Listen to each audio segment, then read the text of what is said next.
Unraveling U.S. motives behind Venezuela. Strategic interests always dictate intervention, not mere justice. America does not intervene internationally unless it's in our strategic interests. If there's no benefit to us, we do not engage, period. So whenever you hear we're doing this to stop a dictator or we're doing this to stop drug trade, red flags should be raised. Take Kim Jong-un, for example. Nobody is rushing to depose him. Why? Because he has a nuclear weapon. And that was probably the smartest move he could ever make to stay in power, because nobody wants a nuclear war. So dictatorship alone clearly isn't a red line, which brings us to Venezuela. The real question is, what does America get? What do we gain? Historically, when the U.S. intervenes, there's almost always a profit motive or a strategic resource involved. Look at Iraq.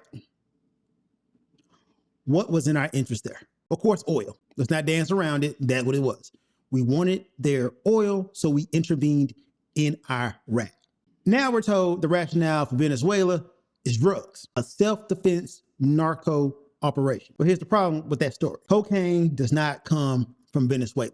Heroin does not come from Venezuela. Meth comes from Arkansas and Kentucky, but not Venezuela. Fentanyl does not come from Venezuela. Most of the cocaine comes from Colombia. You can't just say drugs are coming from Venezuela and not give me any evidence. I've been down that road before, and I will explain that later. Venezuela has mainly been a transit route, like for drug producers, not a producer. So if the drugs are the justification for bombing Venezuelan assets or... If you like this clip of the Common Knowledge podcast with Marcus L. Spade Johnson, do us a favor. Subscribe wherever you listen to podcasts.